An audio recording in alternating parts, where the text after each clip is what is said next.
সারা দেশে চলছে নির্বাচনের শেষ মুহূর্তের প্রস্তুতি। কেউ যাচ্ছেন ভোটারদের দ্বারে দ্বারে, কেউ বা ছুটছেন মিছিল, র্যালি ও গণসংযোগে। অনেক জায়গায় চলছে গণভোট নিয়ে জনসচেতনমূলক প্রদর্শনী। সহকর্মীদের ছবি ও তথ্যে প্রতিবেদন।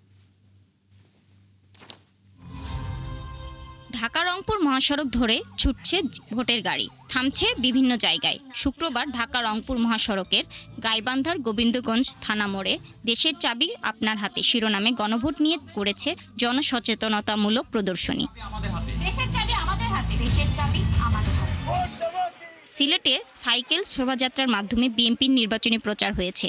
সামাজিক সংগঠন সিভিক ভয়েজের আয়োজনে র্যালিতে অংশ নেন সিলেট ১ আসনের বিএনপির প্রার্থী খন্দকার আব্দুল মুক্তাদির। জামাত শিবিরের দ্বিচারিতা থেকে দেশকে রক্ষায় ধানের শীষে ভোট দিয়ে উপযুক্ত জবাব দেওয়ার জন্য ভোটারদের আহ্বান জানিয়েছেন নোয়াখালী ৩ আসনে বিএনপি প্রার্থী বরকত উল্লাহ বুলু। শুক্রবার বেগমগঞ্জের ছয়ানী বাজারে ধানের শীষের পথসভায় যোগ দিয়ে তিনি একথা বলেন। বাংলাদেশের স্বাধীনতার সার্বভৌমত্ব ও গণতন্ত্র রক্ষায় বিএনপি একমাত্র সক্ষম বলে নির্বাচনী প্রচারে মন্তব্য করেছেন নাটোর সদর ও নলডাঙ্গা আসনের বিএনপি প্রার্থী অ্যাডভোকেট এম রুহুল কুদ্দুস তালুকদার দুলু। শহরের আলাইপুরে রিকশা, ভ্যান, অটো ও সিএনজি চালকদের সাথে মতবিনিময় সভায় একথা বলেন তিনি। বাংলাদেশের সাধারণ মানুষ, সাধারণ ভোটার, তারা মনে করে বাংলাদেশের স্বাধীনতা, সার্বভৌমত্বকে, গণতন্ত্রকে রক্ষা করতে পারবে একমাত্র দল বিএনপি। সাম্প্রদায়িক সম্প্রীতির ভিত্তিতে একটি মানবিক ও গণতান্ত্রিক বাংলাদেশ গড়তে সবাইকে ধানের শীষে ভোট দেওয়ার আহ্বান জানিয়েছেন বিএনপির ভাইস চেয়ারম্যান ও ফেনী ৩ আসনের বিএনপি প্রার্থী আব্দুল আওয়াল মিন্টু। সবাই বাংলাদেশের নাগরিক, সবার অধিকার সমান, যে যার মতো তার অধিকার অনুযায়ী কাজ করবে। নরসিংদী ১ আসনে ধানের শীষের প্রচারে বিএনপি প্রার্থী খায়রুল কবির খুকন বলেন, কিছু মানুষ ধর্মের দোহাই আর জান্নাতের কথা বলে জনগণকে বিভ্রান্ত করছে। যারা স্বাধীনতাকে বিশ্বাস করে না, মুক্তিযুদ্ধকে বিশ্বাস করে না, বাংলাদেশের অস্তিত্বে বিশ্বাস করে না, তারা আজকে মানুষকে বিভ্রান্ত করছে।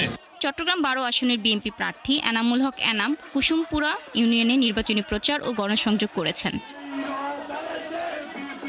নির্বাচিত হলে মাদারীপুরকে একটি উন্নত ও শান্তিপূর্ণ জেলায় পরিণত করতে কাজ করবে বলে মন্তব্য করেছেন মাদারীপুর ২ আসনের বিএনপি প্রার্থী জাহানদার আলী মিয়া। রাজৈরের বাজিতপুর ইউনিয়নের ৮৪, বাজিতপুর বাজার ও সাধুর ব্রিজ এলাকায় নেতাকর্মী ও সমর্থকদের নিয়ে গণসংযোগে এই মন্তব্য করেন তিনি।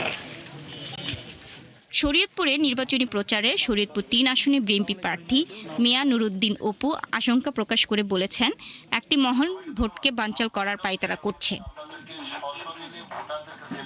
বরগুনার আমতলীতে বরগুনা ১ আসনের নির্বাচনী প্রচার করেছেন ইসলামী আন্দোলনের আমির মুফতি রেজাউল করিম। তিনি বলেন, একটি দলের নেতারা ২০২৪ সালের ৫ই আগস্টের পর চাঁদাবাজিতে জড়িয়েছে, তবে ইসলামী আন্দোলনের নেতাকর্মীরা মানুষের জানমাল রক্ষায় মাঠে রয়েছে।